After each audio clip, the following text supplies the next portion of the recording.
지진이 난 지역이 가장 진앙에 가까웠던 지역이 어디? 가지안테프라는 지역이라 그러네요. 근데 그 지진대에 거기서 또 큰 피해를 입은 지역이 하타이 주라 그럽니다. 하타이 주. 근데 하타이 주에 안티오키아가 있습니다.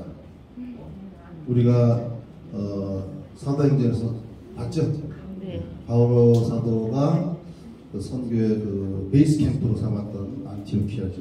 개신교에서는 안디옥 그러죠. 예. 요즘 안타키아라고 부르는 것 같기도 하고요. 그 안티오키아도 이번에 지진 피해를 크게 입었습니다. 진앙지에 가장 가까운 지역은 아니었지만 가장 아주 큰 피해를 입었다고 합니다. 거기에서 에페소까지는 한 1000km 이상 떨어졌기 때문에 에페소는 피해를 뭐 전혀 입히지는 않았는데, 에페소에는 우리 저 작은 형제 그 신부님이 한 분 나와 계시죠. 고인현 도미니코 신부님 나가 계시고요. 그리고 그 에페소 가다가 그 길에 오른쪽으로 보면은 제가 갔다 온 것처럼 얘기하는데 갔다 온 건 아니고요. 지도 못 보고 말씀드린 겁니다. 그 사도 바울가 1차 선교여행 때 갔던 또 비시디아의 안티오키아라고 또 있습니다. 거기에 안티오키아, 리스트라, 뭐 데르베 이런 데가 있는데 그쪽도 그렇게 피해를 입은 것 같지는 않아요. 안티오키아가 베이스 캠프 안티오키아가 피해를 좀 입은 것 같습니다. 오늘 말씀드릴 그 주제는 다마스쿠스 사건과 선교라는 주제로 말씀을 드리려고 합니다.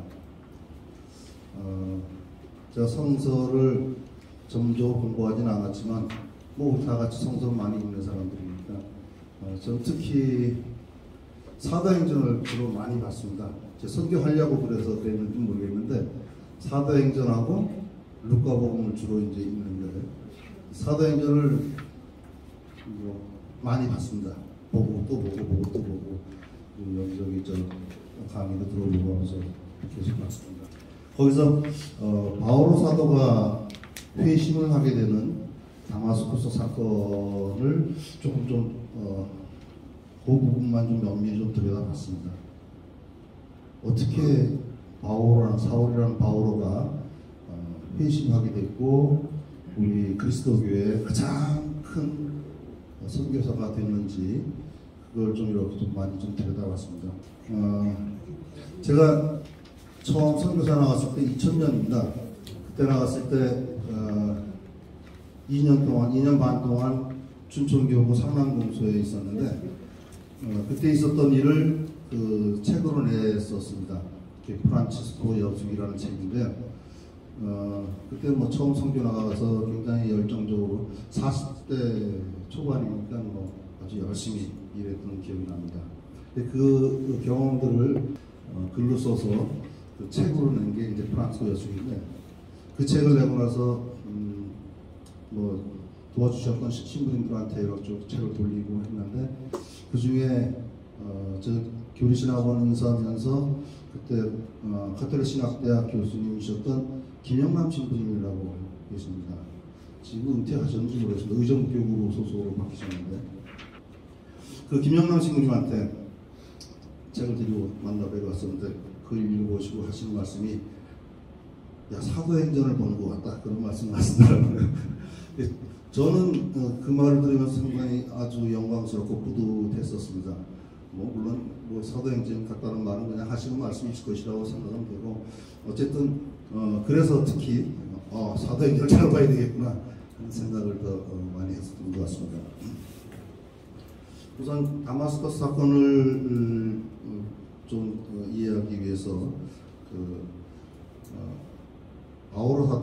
바오로의 출신 배경부터 좀 알아야 될 것 같습니다. 바오로의 회시인데 바오로는 뭐 잘 아시는 것처럼 타르수스 출신이라고 그러죠. 안티오키아에서 해변 따라서 좀 더 올라가다 보면 그렇게 멀지 않은 곳에 타르수스라고 있습니다. 지금은 터키 남부지방이 되겠습니다. 그리고 바오로의 출신은 유다인 부모님을 모시고 8일 만에 할례를 받은 사람입니다. 그리고 베냐민 지파라고 나옵니다. 뭐 이건 본인이 다 서술한 내용입니다. 그리고 이 이름은 사울이라고 이제 처음에 사도행전에 소개되다가 나중에 바울로 계속 이제 호칭이 됩니다. 근데 사울이 회개하고 나서 바오로가 됐다라고 얘기를 하는 사람들이 혹 간혹 있을지 모르겠는데 그렇지는 않습니다. 사울이라는 이름은 그 히브리식 이름이고 바오로라는 이름은 그리스 로마식 이름입니다. 그래서 그리스 로마식 이름으로 계속 나중에 기록됐던 것 같습니다. 그리고 바오로가 사울이라는 것에 대해서 또 의미를 또 부여를 이렇게 합니다. 유다의 첫 임금이 사울입니다. 다윗 왕이 가장 뭐 유명하고 이런 것을 많이 들었지만 다윗 왕 바로 앞에 있었던 임금이 사울입니다. 그 사울 왕의 이름을 땄고 바오로 사도가 그리고 그 사울 왕과 마찬가지로 베냐민 지파 같은 지파 출신입니다. 그래서 바오로가 사울이라는 이름을 가진 것은 의미가 있는 이름이라고 생각합니다. 아마 그 집안에서 그 상당한 그 자부심을 가지고서 사울이라는 이름을 주지 않았을까 그런 생각을 해봅니다. 그리고 바오로 사도의 신심에 대해서 우리 한번 찾아봤습니다. 잘 아시는 것처럼 유다교의 바리사이파 출신이죠. 그리고 율법을 준수하고 회심하기 전에도 하느님을 믿는 사람이었습니다. 그죠? 네, 하느님을 믿는 사람이었습니다. 그리고 바오로 사도가 얘기했었던 것처럼 유대인 중에 유대인이라고 이렇게 말씀하십니다. 아주 열심히 하신 유대교 신자였다고 알 수 있을 것 같습니다. 갈라디아서 1장에 보면 이렇게 편지를 씁니다. 편지에서 유다교를 신봉하는 일에서도 동족인 내 또래의 많은 사람들보다 앞서 있었고 내 조상들의 전통을 지키는 일에도 훨씬 더 열심히였습니다 하고 이렇게 서술하고 있습니다. 자, 그 다음에 그 바오로의 특별한 그 신분은 또 로마 시민권을 갖고 있었다는 것이죠. 예, 나중에 이게 잘 활용하게 되죠. 그리고 뭐 경력이라는 건 좀 이상한데 바오로 사도 우리 성서에 나온 경력을 좀 보면 그 스테파노 부제가 순교할 당시에 뭐 거기 성경에는 옷을 지키고 있었다는 거로 다 이렇게 나오는데 그 돌로 쳐 죽인 그 돌 던진 사람들의 일당입니다. 일당. 예, 그냥 옆에서 지나가던 구경꾼이 아니고 일당으로서 그 일당 중에 한 명이 옷을 지킨 것뿐이지 그 바오로 사도가 돌을 안 던지고 지나가다가 구경한 게 아니고 같은 그 살해한 사람들의 같은 일당이다 이렇게 보시면 될 것 같습니다. 그리고 그 후에 이제 그리스도교 박해의 행동대장이 되죠. 직접 행동대장이 돼서 대사제에게서 그 그리스도교 새로운 길을 추종하는 즉 그리스도교죠. 추종하는 사람들을 잡아올 수 있는 권한을 받아가지고 이제 다마스커스로 이제 가게 됩니다. 그리고 바오로 사도 성화에서 혹시 보셨는지 모르겠습니다만 바오로 사도를 상징하는 것은 칼입니다. 칼. 보셨나요? 칼을 이렇게 들고 있는 동상. 이게 성바오로 대성전 앞에 이렇게 성상이 있다고 합니다. 여기서 얘기한 칼은 왜 사도가 칼을 들고 있을까? 설교사가 칼을 들고 있을까 하고 그래서 바오로 사도에서 좀 강하게 이렇게 그런 이미지를 갖게 되는 것 같습니다. 그 바오로 사도의 칼은 성령의 칼입니다. 성령의 칼이고 그 칼은 바로 하나님의 말씀을 얘기하는 것입니다. 에베소서 6장에 보면 이렇게 나옵니다. 구원의 투구를 받아쓰고 성령의 칼을 받아주십시오. 성령의 칼은 하나님의 말씀입니다. 이렇게 본인이 편지에서 쓰고 있습니다. 그래서 칼 처음에 저도 의아스럽게 생각했는데 그런 의미에서 상당히 그 뭐랄까 적극적인 그리고 아주 공격적인 선교의 상징이 아닐까 생각을 해봅니다. 바오로 사도의 출생 연도는 대략 그 AD 한 5년 정도 이렇게 보고 있습니다. 그리고 순교하신 해를 한 67년, AD 67년 정도 보니까 한 60여 세 사신 것 같습니다. 뭐 유다교는 잘 아시는 것처럼 하나님을 믿는 사람들이고 그 중에서 바리사이파는 아주 율법을 준수하는 그런 사람들이잖아요. 그리고 예수 그리스도의 반대자들이고 또 박해자들이고 증오를 갖고 있는 그런 사람들입니다. 근데 그 사람들도 그런 일들을 하나님을 위해서 했습니다. 그분들도 명분은 하나님을 위해서 했습니다. 하나님을 위해서 그리스도인들에게 적개심을 가졌고 증오를 가졌고 살기를 끼고 그랬던 겁니다. 근데 이제 결과적으로 뒤에 이제 저희가 돌아볼 때는 하나님을 위해서라기보다는 유대교라는 조직을 위해서였지 않았는가 하는 그런 생각이 듭니다.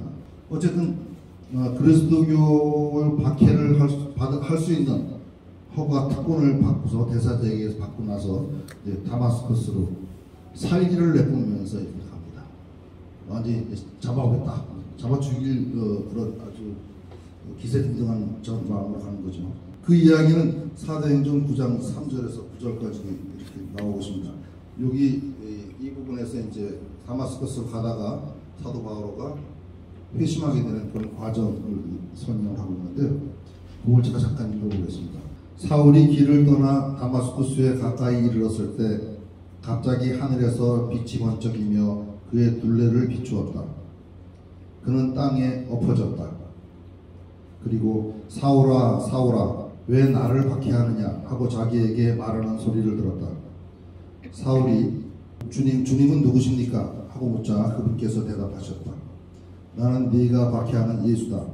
이제 일어나 성 안으로 들어가거라. 네가 해야 할 일을 누가 일러줄 것이다. 사울과 동행하던 사람들은 소리는 들었지만 아무도 볼 수 없었으므로 멍하게 서 있었다. 사울은 땅에서 일어나 눈을 떴으나 아무것도 볼 수가 없었다.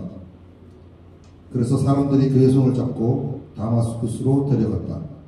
사울은 사흘 동안 앞을 보지 못하였는데 그동안 그는 먹지도 않고 마시지도 않았다. 여기 사도행전 9장 3절에서 9절까지 해봤습니다. 이 사도 바울의 그 회심하는 이 구절은 많이들 듣고 보셨을 겁니다. 그래서 생생하게 다 기억하고 계실 텐데 사도 바울 개종기념일이 언제죠? 1월 25일입니다. 1월 25일. 일단 이 사도행전 9장 3절에서 9절에 나오는 이야기 중에서 몇 가지 단어를 좀 주목하고 싶습니다. 빛이라는 이야기가 나온다, 그죠? 빛이 번쩍이며 그의 둘레를 비추었다 나오는데, 빛, 이것은 당연히 어둠과 대비되는 이야기일 것이라는 생각이 들고, 어둠이 세상의 가치라면 빛은 하늘의 말씀을 상징하는 것이 아닌가 이렇게 생각이 됩니다. 이때 빛 안에서 예수님을 만나게 됩니다. 근데 같이 가던 사람들은 아무도 못 봤죠. 바울만 이제 예수님을 만나게 되는 거죠. 사실 사도행전이나 바울의 서간을 읽으면서 느끼는 것은 사도 바오로가 그때 당시에 완전 이건 추측입니다. 바오로는 12사도에 대해서 굉장히 컴플렉스를 갖고 있지 않았을까 하는 그런 생각을 해봅니다. 자기가 내가 사도가 아니란 말입니까? 하고 그 선교지에 가서 얘기를 하면서도 다른 사람들이 볼 때는 사도가 아닌 것이죠. 12사도가 아니니까. 그러니까 얼마나 바울 사도가 그 부분에서 열등감을 컴플렉스를 느꼈을까 하는 그런 생각을 해봅니다. 아마 그래서 더 열정적일 수밖에 없지 않았을까 하는 그런 생각이 듭니다. 고린토일서 9장 1절에 보면 이렇게 나옵니다. 내가 사도가 아닙니까? 내가 우리 주 예수님을 뵙지 못하였다는 말입니까? 이렇게 항변을 합니다. 빛 안에서 예수님을 혼자 만났죠. 아무도 증인은 없습니다. 본인만 만난 겁니다. 그러니까 아주 콤플렉스가 있을 수밖에 없습니다. 예수님이 공생활하는 동안에는 12사도들은 같이 동반을 했지만 사도 바울은 반대쪽에 서 있었잖아요. 그죠? 그러니까 그런 자격지심도 있을 것이고 같이 못했다는 그때는 오히려 박해하는 입장에 있었다는 것 때문에 많은 그 컴플렉스가 있었을 거라는 생각이 듭니다. 그리고 정말로 얼마나 사도들이 부러웠을까 하는 생각도 해봅니다. 이건 완전히 개인적인 추측입니다. 그분의 사도 바울의 마음은 알 수 없지만 그래서 어쩌면 예수님이 살아계실 때 이미 사도 바울은 그리스도 신자들, 그때 예수님 추종자들에 대한 박해 의지가 불타고 있었는데 그렇게 열심히 박해하려고 했던 것은 어쩌면 내가 이제 그 축에 낄 수 없기 때문에 오히려 반대쪽에 더 심하게 섰던 것이 아닐까 하는 그런 생각까지 듭니다. 바리사이파 중에서도 예수님의 제자들이 된 사람들이 하나둘이 아니잖아요. 그죠? 그러니까 바울 사도는 거기 뒤따라가지 못하게 됐고 그래서 오히려 더 나는 똑똑한 사람인데 사도 바울은 어쩌면 바리사이파 중에서도 똑똑한 사람 중에 해당될지도 모릅니다. 근데 나보다 다른 사람은 다 갔어. 난 이 뒤쫓아가서 그 밑에 가기가 좀 그래. 그러니까 오히려 더 밖에 쪽으로도 돌아섰지 않았을까 그런 생각을 해봅니다.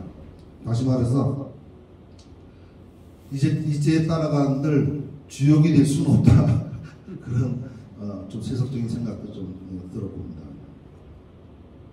자, 그 다음에 구정 3절에서 9절 읽어드리는 중에 그는 땅에 엎어졌다는 말에 엎어졌다는 얘기가 나오는데 전 그걸 보면서 엎어졌다는 게 뭐죠? 엎어졌다는 거는 이렇게 뒤를 엎어지면 발랑 자빠졌다 그러죠? 엎어졌다는 건 배를 앞으로 깔면 앞으로 넘어지는 게 엎어지는 겁니다. 그래서 뭐 성경에서 그런 의도를 가지고서 그렇게 썼는지는 알 수 없지만 엎어진 자세는 우리 사제서품식 때 또 성대서원 때 보는 그런 자세가 아닐까 생각합니다. 배를 깔고 땅바닥에 가장 낮은 자세로 엎드린 자세, 가장 낮은 자, 어떤 작은 자의 모습, 그리고 밑바닥을 체험하는 것, 주님의 종, 이런 의미로서의 엎어졌다는 표현을 쓰지 않았나 그런 상상을 해봅니다. 회심을 하게 된다. 바울가 했다는 것, 이걸 기점으로 이제 회심을 하게 되는데, 회심을 하는 것은 결국은 가치관의 변화가 되겠죠. 가치관의 변화가 될 건데, 필립비서 3장 7절에 보면 이런 이야기가 나옵니다. 그러나 나에게 이뤘던 것들을 나는 그리스도 때문에 모두 해로운 것으로 여기게 되었습니다. 그뿐만 아니라 나의 주 그리스도 예수님을 아는 지식의 지구한 가치 때문에 다른 모든 것을 해로운 것으로 여깁니다. 나는 그리스도 때문에 모든 것을 잃었지만 그것들을 쓰레기로 여깁니다. 쓰레기로 여기까지 나옵니다. 그러니까 예수님을 만나고 나서 그렇게 우리 세상살에 이뤘다고 했던 것들, 그 모든 것이 해로운 것, 쓰레기까지 이렇게 취급이 된 겁니다. 이걸 보면서 전 프란치스코 성인을 생각했습니다. 프란치스코 성인이 돈을 뭐라고 표현했죠? 프란치스코 성인은 돈을 얘기할 때 마귀의 똥이라고 표현했잖아요. 그거 보면서 이게 같은 맥락하니까 그런 생각을 해봤습니다. 우리는 어떻게 생각하고 있을까요?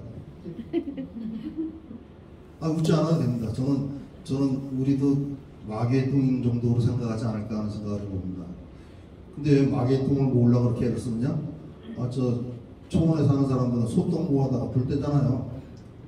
소똥도 필요한 것이죠. 그 다음에 엎어지고 나서 시력을 잃게 되고, 그리고는 사람들의 손을 잡고 이제 다마스커스로 들어갑니다. 즉 사람들 같이 가던 일행들. 근데 저는 바울 사도가 그때 당시에 말을 타고 가다가 떨어졌나 하고 생각을 했었는데, 여기 성경에 보면 말을 타고 갔다는 얘기는 안 나오고 그냥 걸어간 것처럼 이렇게 묘사가 되고 있습니다. 그래서 어쨌든 같이 하던 일행들이 손을 잡고서 이렇게 들어가는데 저는 이걸 보면서 무슨 생각을 했냐면 우리가 회심을 하고 우리 선교회니까 선교에 더 열심히 하는 사람이 되고 하는 데는 누군가의 도움이 필요하다는 생각이 듭니다. 나 혼자서 모든 것을 하기에는 우리가 너무 약하죠. 역부족입니다. 그래서 누군가의 도움이 필요하다는 그런 생각입니다. 그 다음에 이제 제가 읽어드린 데는 없었습니다만 이제 들어가서 누구의 도움을 또 받죠? 하나니아스의 도움을 받습니다. 하나니아스 예수님이 제자였는데 그 도움을 받게 되는데 그 얘기는 나중에 또 하기로 하고요. 그 다음에 또 이제 한번 생각해 볼게. 제일 마지막에 먹지도 마시지도 않았다. 그렇습니다. 3일 동안. 그죠? 3일 동안 앞을 보지 못했는데 그동안 그는 먹지도 않고 마시지도 않았다. 먹지도 않고 마시지도 않았다. 이 표현은 먹지도 못하고 마시지도 못했다가 아니고 먹지도 않고 마시지도 않았다. 그러니까 자발적으로 먹지도 않고 마시지도 않았다는 얘기잖아요. 그죠? 자발적으로 3일 동안 3일 금식을 한 겁니다. 근데 어쨌든 이렇게 의지적으로 3일 금식을 하면서 정말 무슨 생각을 했을지 상상하기가 쉽지는 않습니다. 우리 바로 사도가 3일 동안 금식하고 말해서 엎어지고 빛을 보고 예수님을 만나고 그러나서 3일 동안 먹지도 않으면서 무슨 생각을 했겠습니까? 당연히 일단 예수님 생각을 할 수밖에 없을 거라는 생각을 할 수 있습니다. 그죠? 그리고 이제 바울 사도는 이 하나니아스의 얘기를 듣고 나서 자기가 해야 할 일을 알게 되는데 그리고 나서 3년 동안 아라비아 사막에 살았다 그럽니다. 그래서 바오로 사도가 이렇게 이제 회심의 과정에 대해서 우리가 몇 가지 단어를 한번 생각을 해봤는데 바오로 사도의 회심이 가지는 의미, 회심의 의미랄까 이렇게 한번 생각을 해봤습니다. 처음에는 적개심에 불탔고 살기가 넘쳤습니다. 그거는 앞에 우리가 추측해봤던 것처럼 혹시 주역이 될 수 없었기 때문에 반대쪽에 앉아 있었던 게 아닌가 그런 마음 생각도 들지만 어쨌든 성경에 표현된 대로는 적개심과 살기가 아주 등등했습니다. 유대교를 위해서 바오로는 그렇게 살기가 등등했던 겁니다. 그것이 그때 당시에 바오로 입장에서는 하느님을 위한 것이었습니다. 그게. 그분도 하느님을 위해서였습니다. 그때 당시. 결국은 예수님이 하느님의 아들이라는 것을 예수님이 그리스도라는 것을 이해하지 못했기 때문에 그랬겠죠. 어쨌든 적개심이 불탔고 살기등등했었습니다. 근데 여기에서 이제 그렇게 살기등등한 데서 예수 그리스도의 사도로 이제 완전히 바뀐 것이죠. 이게 이제 회심의 첫 번째 가장 중요한 의미일 거라고 생각이 됩니다. 그 다음에 하느님의 부르심입니다. 하느님의 부르심. 요즘 말로 하면 성소가 되겠죠. 근데 이 바오로 사도의 성소는 자기 의지와는 관계가 없습니다. 내가 그렇게 하려고 했던 거 아닙니다. 이건 하느님이 선택을 하셨다. 되고 싶다고 해서 되는 게 아니고 역시 나의 의지도 필요하겠지만 부르심이 중요하다는 생각을 해봅니다. 지금 제가 드리는 말씀은 우리의 입장에서도 한번 적용해보자는 의미에서 제가 이렇게 의미를 찾아보는 겁니다. 그리고 또 한번 생각해볼 거는 회심에도 때가 있다. 좀 일찍 했으면 얼마나 좋을까요? 그죠? 회심에 때가 있는 거예요. 그리고 저희들을 봐도 마찬가지죠. 저도 40대나 됐어요. 이제 그렇게. 그것도 지금 생각하면 빠른 거지만 사실 좀 더 빨랐으면 더 훌륭한 멋있는 일들을 할 수도 있지 않았겠을까 생각하는데 60 넘어서 하시는 분들도 많습니다.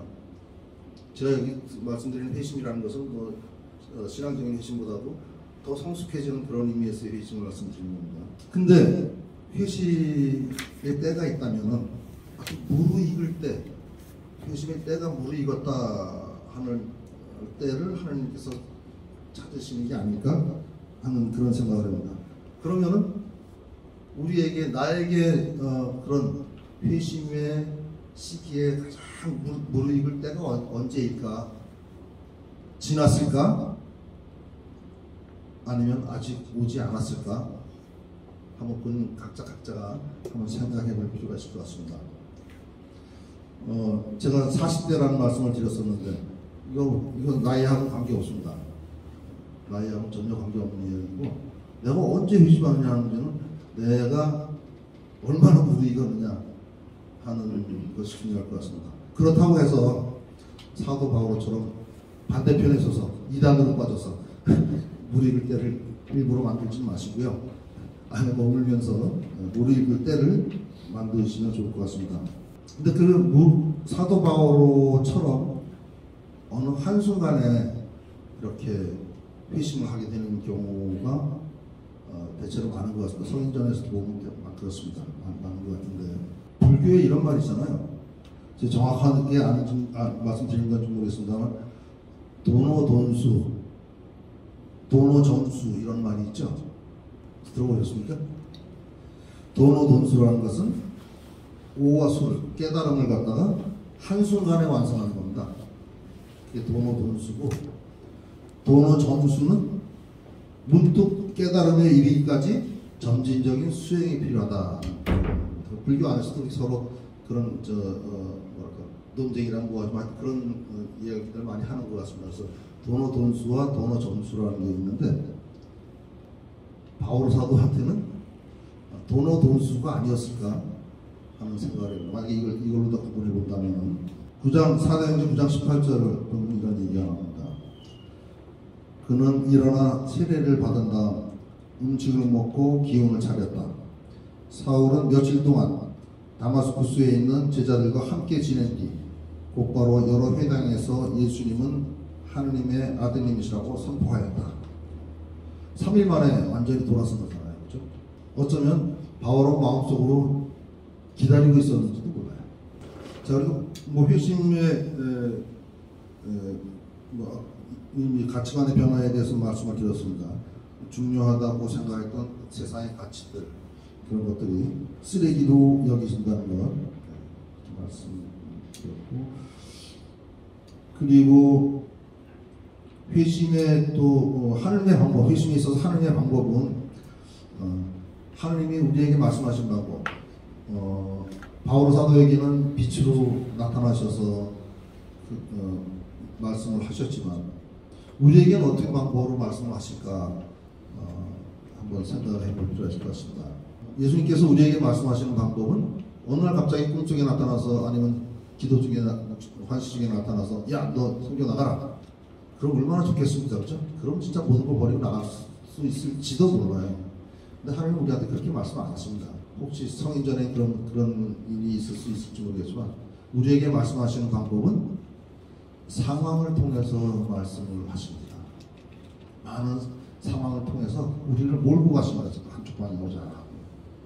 근데 그거를 하나님의 어떤 그 섭리라고 생각하지 못하게 되면, 그걸 깨달을 때까지가 이제 계속 고통, 고난을 받게 됩니다.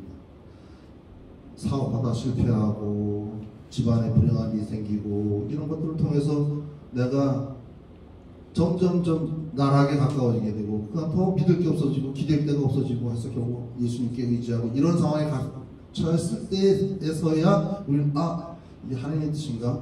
하나님의 뜻이 그렇다면 해야지, 뭘 해야지 하는 마음이 들게 됩니다. 그때까지 우리는 그걸 깨닫, 이 상황이 내가 사업에 실패한 것이 하나님이 나를 다른 데 쓰시기 위해서 그랬다고 생각하지를 못하는 겁니다. 내가 친구 잘못 만나서 사기당해서 사업 실패했다 라고 생각했습니다. 그래도 나한테 사기 그 친구도 하나님의 천사일 수가 있습니다. 나를 위해서. 그래서 우리에게 주어지는 상황들, 교통상황 크게 당하고 내가 반신불수가 된 다음에 그때서야 깨닫고, 내가 다리만 있었으면 더 열심히 하는 일을 할 텐데, 선교사가 됐을 텐데 하고 후회해야 됐습니다. 그 이전에 깨달았을 때 더 이상 깨닫게 할 방법을 모르니까 그런 상황까지 하나님께서 몰고 가실 수도 있습니다. 그래서 지금 현재 나에게 내가 처해져 있는 그 상황을 하나하나 꼼꼼하게 한번 점검해 보십시오. 하나님의 입장에서, 우리 신앙인의 입장에서 점검을 해보시면은 하나님이 나를 어디로 몰고 가고 계시는구나, 어쩜 그 방향성이 나올 수도 있습니다. 그러면 응답해야죠. 그게 하나님의 부르심인 겁니다. 나에게 주어진 불행이 하나님의 부르심이라고 그 불행도 달콤하고 그리고 응답할 수 있을 거라고 생각이 듭니다. 그래서 제가 선교사로 나오게 된 이야기를 할 때 꼭 이야기를 말씀을 드립니다. 상황을 통해서 말씀하신다. 누가 예수님이 내 등 뒤에서 어깨 툭툭 치면서 야, 너 선교사 나가 하고 얘기해 주는 사람 아무도 없습니다. 예수님도 안 하실 분더러 신부님들도 그렇게 얘기 안 한다고 주변에 나하고 친한 신부님들. 그건 내가 판단해야 될 몫인데 그 판단의 근거는 어떤 나에게 주어진 상황들을 가지고서 판단을 하십시오. 바오로 사도가 어쨌든 회심을 하면서 많은 것을 잃게 됩니다. 뭐 나중에 편지에서도 썼지만 쓰레기로 이렇게 되어 있다고 했는데 그 당시의 사회생활에서 가장 필수적인 뭐 지금도 마찬가지겠습니다만 사회적인 명예, 인간관계 또 그때 당시에는 유대교 율법, 유대민족의 전통 이런 모든 것들을 다 버리게 됩니다. 그래서 그런 것들을 한꺼번에 다 버릴 수 있다는 게 얼마나 큰 깨달음이 있었으면 그럴 수 있었을까 그런 생각을 해봅니다. 그래서 아까 얘기한 것처럼 해로운 것, 쓰레기로 여겼다는 것 이런 것들을 우리가 다시 한번 생각해보고 우리는 어떤가? 우리도 그런가? 우리도 그럴 수 있는가? 하는 문제 그리고 얼마나 사도 바오로가 버렸던 것에 비해서 우리는 얼마나 많은 것을 버릴 수 있는가? 버렸는가?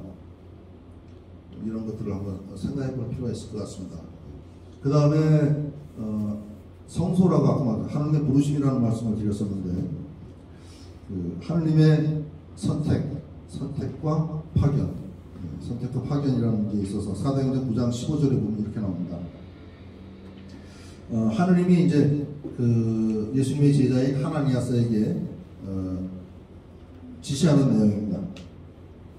사도 바울한테 가서 이제 그 눈을 뜨게 해주라는 그런 상황을 얘기하면서 그는 다른 민족들과 임금들과 이스라엘 자손들에게 내 이름을 알리도록 내가 선택한 그릇이다. 이렇게 하나니아스한테 얘기를 합니다. 그래서 하나니아스는 그걸 갖다 전달을 하죠. 즉 내 이름을 알리도록, 즉 선교를 하도록 내가 선택한 그릇, 즉 파견하시는 것이죠. 하나님이 직접 파견을 하시는 겁니다. 그래서 바울을. 그리고 갈라디아서 1장 16절에 보면 이렇게 나옵니다. 내가 당신의 아드님을 다른 민족들에게 전할 수 있도록 그분을 내 안에 계시해 주셨습니다. 바울은 자기의 소명을 하나님으로부터 받은 자기 소명을 분명하게 인식하고 있었던 겁니다. 자, 이걸 보면서 일단 뭐 사도 바울의 회심의 어떤 그 과정을 이렇게 다시 한번 분석해보고 그리고 프란치스코와 잠깐 좀 비교를 해봤습니다. 회심의 전과 후를 한번 비교해봤는데요. 바울 사도는 회심 전입니다. 회심 전에는 유대교 신자였고 바리사이파였고 적개심이 가득했고 살기가 등등했습니다. 그리고 그 목표는 그리스도인을 박해하는 게 그 사람의 목표였습니다. 즉 반그리스도적인 삶을 살았던 겁니다. 그리고 분기점을 맞은 것은 박해하러 가다가 자기가 주동이 돼서 박해하러 가다가 좌절을 하게 되고 엎어지고 그 밑바닥 체험을 하게 되는 거죠. 그리고 환시를 통해서 예수님을 뵙게 되고 그래서 반그리스도의 절정에서 결국은 회심의 분기점이 온 것입니다.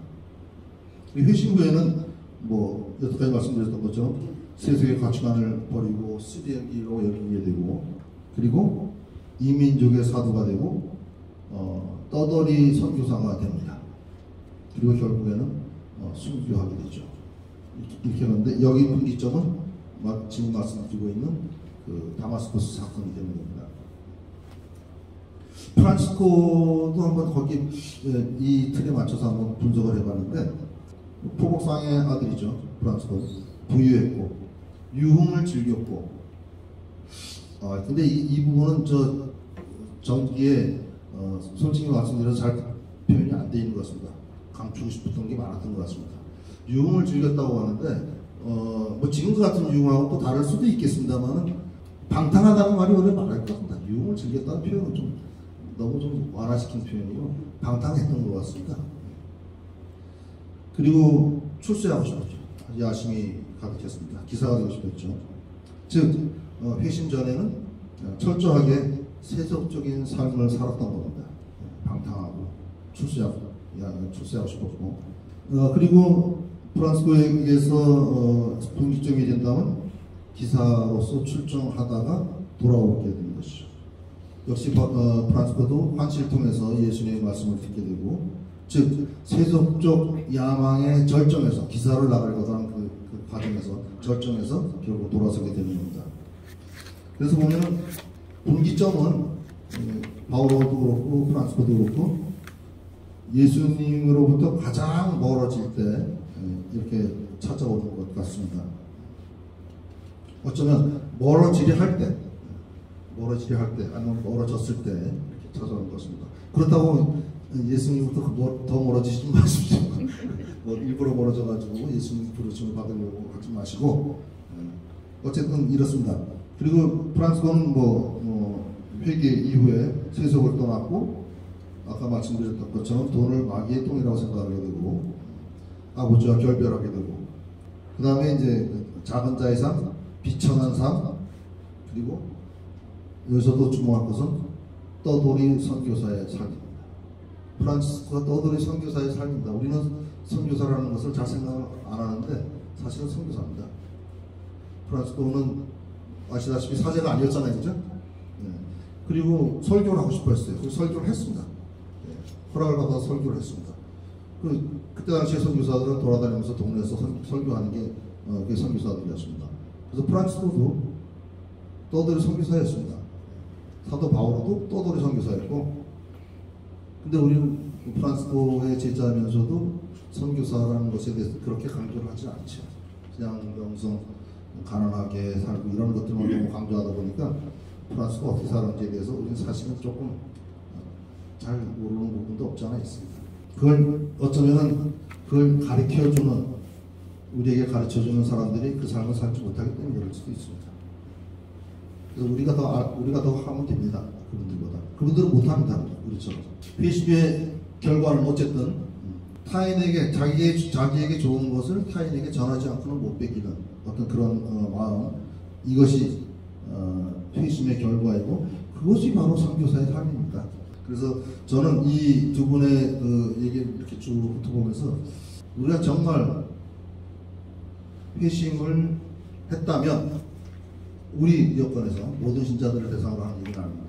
우리 여건에서 정말 회심했다면 우리는 선교사가 되어야 한다. 아니면 선교의 삶을 살아야 한다. 이렇게 말씀을 드리고 싶습니다. 모든 것이 우리 예수님 가르침은 거의 대부분이 역설적이잖아요. 그죠? 네, 역설적이고 반어법도 쓰시고 그랬는데 그래서 보면은 가난한 자는 행복하다. 뭐 좁은 문으로 들어가라. 이런 것들이 모두 그런 역설적인 가르침들인데 지금 우리의 마음이 현재 아직 뜨거운데 우리 마음은 신앙적으로 아주 뜨거운데 그런데도 아직 내 신앙생활, 나의 신앙생활만 생각하고 있다면 어쩌면 우리는 지금 회심의 정착점에 다다르지 않았을 수도 있습니다.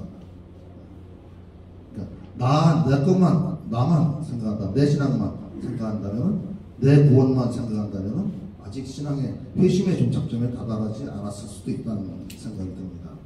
그 바오로사의 회심을 이렇게 좀 정리를 해보면은 드라마틱한 삶의 반전, 그 다음에 하느님의 부르심, 그리고는 행복하지 않은 결말, 그 다음에 죽음 이후에 또 다른 반전이 있을 것이라는 것은 우리의 믿음입니다. 근데 어쨌든 바오로 사도가 회심하고 나서 결과적으로 우리에게 비춰져 있는 모습까지만 본다면 행복한 결말은 아닙니다. 순교했으니까요. 고생만 하다가 순교했으니까. 바오로 사도의 회심과 그 의미 이런 것들을 돌아보면서 선교사 내지는 선교적 삶을 살려는 사람들의 어떤 숙명 같은 것을 한번 정리 좀 해봤습니다. 바오로는 세 차례에 걸쳐서 선교 여행을 하죠. 45년부터 AD 45년부터 58년까지 약 13년에 걸쳐서 세 차례 선교 여행을 합니다. 그리고 처음으로 이방 지역에 전파를 하고 유럽에 유럽이라고야 터키, 그리스 이쪽입니다만 그쪽까지 이제 선교를 하게 되죠. 물론 바오로 사도가 선교를 하면서 공동체가 성장하고 또 주님의 말씀이 퍼져나갑니다. 첫 발이니까 얼마나 약발이 잘 먹혔겠어요. 그냥 성과도 많이 이뤘습니다. 그래서 기쁘고 즐겁고 정말 마음도 뿌듯했을 것입니다. 아마 그것이 바오로 사도가 얻은 새로운 가치관일 것이라고 생각이 듭니다. 그런데 그런 14년 동안의 선교 여정 중에서 바오로가 겪은 온갖 모욕과 그리고 죽을 고비 이런 것들은 우리가 그렇게 중요하게 성경에서도 그렇게 많이 묘사되어 있지는 않습니다. 그래서 그 바오로가 겪었던 그 어려움들 이것을 성경에서 묘사된 몇 가지만 이렇게 추려봤습니다. 우선 다마스쿠스에서 그 회개하고 나서 3일 동안 금식하고 회당에 가서 바로 세례받고 회당에 가서 선교를 하죠. 예수님이 하나님의 아들이라고 선포하고 그러는데 그러면서 유다교단한테 눈밖에 나면서 다마스커스를 탈출해야 하는 상황이 생깁니다. 도망가야 되는 거죠. 그때 바구니에 매달려서 성을 탈출하죠. 네. 그게 사도행전 9장 25절에 나옵니다. 그 다음에 사도 바울의 그 선교 베이스 캠프라고 말씀드렸던 안티오키아 말고 비시디아의 안티오키아가 또 있었다 그랬죠. 그 비시디아 안티오키아에서도 박해를 받고 그 지방에서 내쫓겼다 이런 얘기가 나옵니다. 사도행전 13절에. 그러니까 처음부터 박해를 받았던 겁니다. 여기서 박해를 받고라고만 표현이 되어 있지만 그 내용이 구체적으로 어떤지는 사실 좀 더 우리 알아봐야 할 부분이 있었다. 근데 그 방법은 없습니다. 근데 박해를 받았다는 표현이 나온 걸로 봐서는 많은 진짜 시련과 고난, 모욕이 있었을 거라는 생각이 듭니다. 그 다음에 이고니온이라는 지역을 하게 되죠. 안티오키아 떠나서. 거기서도 보면 이런 표현이 나옵니다. 사도행전 14절입니다. 사도들을 괴롭히고 또 돌을 던져 죽이려고 했다. 그런 표현이 나옵니다. 얼마나 어려웠을지 짐작이 갑니다. 그 다음에 리스트라에 가게 되는데 바울에게 돌을 던지고 그때 이제 죽은 줄 알고 도시 밖에 내다 버렸다. 이렇게 표현이 나옵니다. 사도행전 14장 19절입니다. 그 다음에 필리피에서는 옷이 찢기고 매를 맞고 감옥에 갇히기도 했습니다. 그 다음에 아테네에 가서는 떠벌이라고 이렇게 모욕을 당하기도 합니다. 그 다음에 고린토에 가서는 그들이 반대하며 모독하는 말을 많이 듣게 됩니다. 이렇게 표현은 여기 성경에는 이렇게 유효하게 되어 있지만 리스트라 빼놓고는 다 유효하게 되어 있지만 아마 엄청난 갈등, 고통을 겪지 않았을까 하는 생각이 듭니다. 바오로가 어쨌든 선교사로 나서고 나서 이런 어려움들을 겪게 됩니다.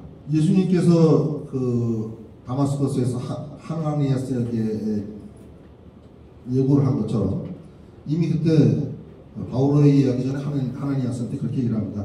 고난을 예고를 해놨습니다. 이미.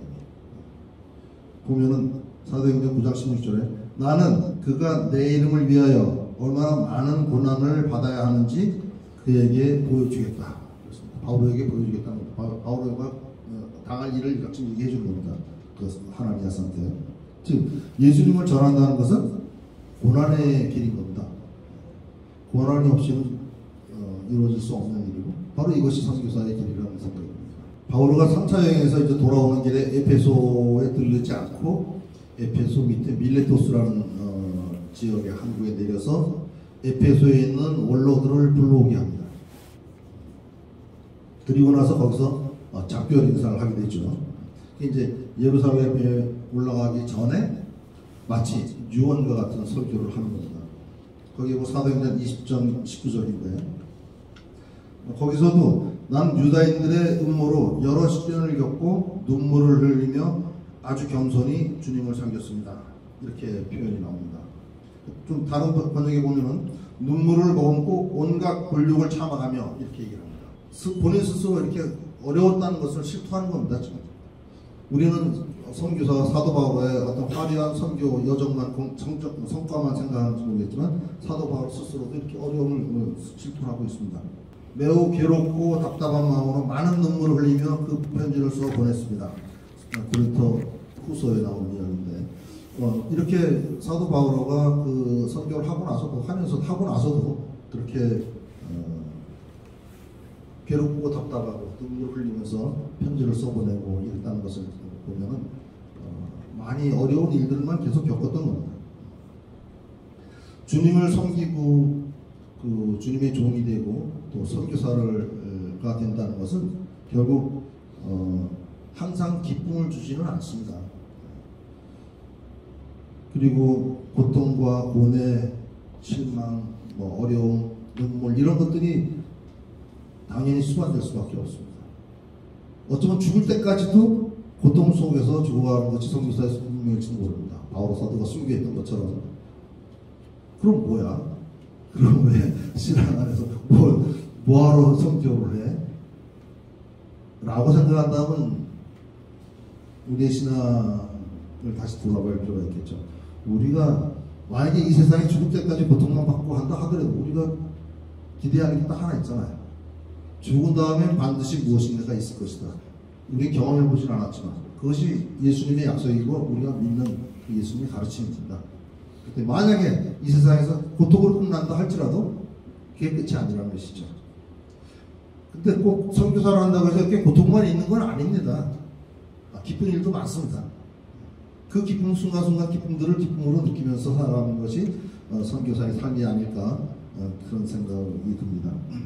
그 다음에 바울 사도의 이렇게 선교 여행을 보면서 우리가 주목해야 될 게 하나 있습니다. 꼭 이건 우리 얘기입니다. 선교사도 생업을 해야 된다는 것입니다. 바울 사도는 아시다시피 천막 짜는 일을 했다 그러죠. 그리고 그 아킬라와 프리스킬라가 동업자라고 서로 만났어요. 천막 짜는 일 같이 했다는 얘기도 나옵니다. 생업을 했습니다.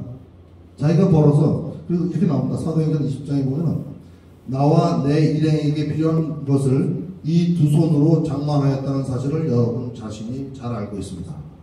본인이 선교 활동비를 마련해가면서 먹을 걸 마련해가면서 선교 활동을 했다는 겁니다. 이거는요 아주 중요한 얘기입니다. 왜 중요하다고 말씀드리냐면은 이건 수도자들 할 수 없는 일입니다. 선교의 신부님들이 할 수 있는 일이 아니고 이거는 우리 평신도 선교사들이 할 수 있는 일입니다.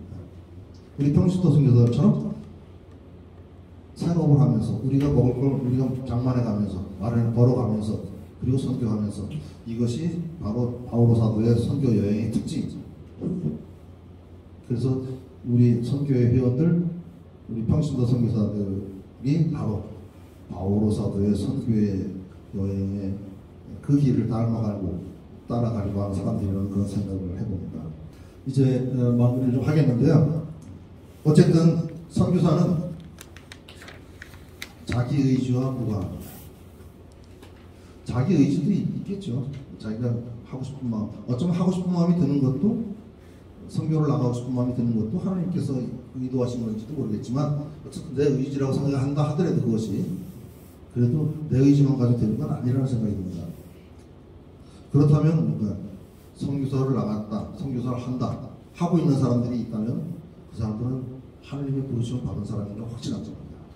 그 사람이 하고 싶은 건 그냥 그런 세속적인 목적에 의해서만 하고 있는 게 아니라는 것이죠.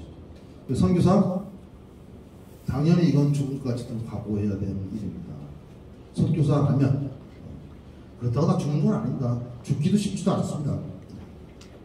순교 못합니다. 저는 중국에서 18년 있다가 마지막에 추방돼서 나왔습니다만 처음에 들어갈 때는 순교하라고 하지 뭐 아직 그러고 들었는데 그렇게 생각하고 들었는데 근데 열심한 사람들이라면 누구나 순교할 수 있다고 생각합니다.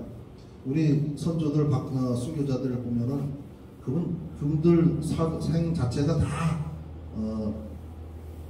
태어나면서부터 죽을 때까지 하나님만 생각하면서 사는 아주 열심한 신앙인들만은 아니었다고 저는 생각합니다. 우리가 신앙을 갖고 있다면은 순교할 상황이 처해졌을 때 우리가 선택할 수 있잖아요. 그래서 우리도 순교자가 될 수 있는 겁니다. 근데 그런 순교할 상황이 나오질 않는 거예요, 이제 요즘 시대에는. 그래서 순교를 못해요. 그래서 저도 중국에서 순교하고 싶다는 말까지도 했지만, 뭐, 순교시켜주나요? 그냥 내쫓고 말죠. 자, 그래서, 우리 제수 프란치스코 회 안에 우리 제수 프란스 선교회가 있는데, 우리 제수 프란치스코 회원들만 해도 사실은 가톨릭 신자들, 한국에 있는 가톨릭 신자들 중에서 열심한 사람들이 모인 곳이 제속회라고 저는 생각을 합니다. 인정하시죠? 네. 뭐 아마 본당에서 열심히 봉사하는 사람들이 대부분일 거예요. 그리고 레지오라든가 빈첸시오라든가 모든 많은 단체에서 활동하시고 지금도 하고 계신 분들도 많을 거고, 그렇게 열심히 활동하다가 뭔가 부족해. 뭐가 부족한지 모르겠는데 뭔가 부족해 해서 찾다 들어오는 것이 저는 제수 프란치스코라고 생각합니다. 물론 제수 프란치스코만이 아니라 깔면도 있지만, 그래서 제수교라는 곳이 평신도들의 가장 신앙이 영근 사람들이 오는 곳이 제수교라고 생각하는데, 저는 맞다고 생각합니다. 근데 제수교 안에서도 또 선교에 들어온 사람들, 이 사람들은 영근 것 중에 영근, 아주 단단한 진짜 신앙생활, 더 뭔가를 하고 싶은, 정말 순교라도 하고 싶은 그런 마음을 갖고 있는 분들이 우리 제수 프란치스코 선교회 회원들이 아닐까, 그런 생각을 해봅니다. 그래서 저는 선교사는 신앙의 종착점이라는 생각을 해봅니다. 선교사가 되지 않더라도 선교적인 삶을 산다는 것은 신앙의 종착점이죠. 우리가 생활 속에서도 선교적인 마인드를 가지고 옆에 사람들을 대하는 사람들과 그 마인드가 없는 사람하고 다르잖아요, 보시면. 그래서 선교적인 마인드를 갖고 있으면 이웃들에게 베푸는 사랑도 달라지는 것이고요.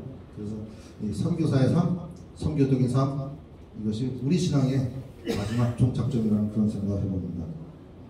굳이 선교사라는 타이틀을 갖지 않더라도 우리 가톨릭 신앙을 갖고 있는 한 우리가 죽을 때까지 선교사다운 삶을 사는 것이 우리 신앙을 완성해가는 과정 중에 하나라고 저는 생각합니다. 이제 우리 제수프란 선교회가 우리 제수프란 교회 내에서 유일한 국가영재 승인 단체입니다. 회원들이 만든 단체면서도, 그리고 한 가지 목적을 가지고 만든 단체인데, 몇 년 사이에 보면은 많은 변화들이 있는 것 같아요. 그동안 2011년도에 만들어져서 그냥 명명만 유지해 왔었는데, 몇 년 전부터 굉장히 활력을 찾아가는 느낌입니다. 선교사가 꼭 되지 않더라도, 선교사로 파견되지 않더라도 우리는 모두 매일매일 아침마다 선교사로 파견되는 선교적인 삶을 살아야 할 것이라고 생각합니다. 그래서 우리 선교 회원들은 파견받지 않은 선교사, 익명의 선교사라는 그런 생각을 해봅니다. 프란치스코 성인의 권고 말씀으로 마무리하도록 하겠습니다. 모든 형제들이여, 우리 모두 당신 양들을 속량하기 위해 십자가의 순환을 견뎌내신 착한 목자를 주의 있게 바라봅시다. 주님의 양들은 고난과 박해, 수치와 굶주림, 연약함과 유혹 등 모든 점에서 주님을 따랐습니다. 그래야 주님에게서 영원한 생명을 얻었습니다. 그러므로 성인들은 이렇게 업적을 이루었는데 우리는 그것을 그저 이야기하고 설교만 하며 영광과 영예를 받기 원하니 이것은 하나님의 종들인 우리로서 대단히 부끄러운 일입니다.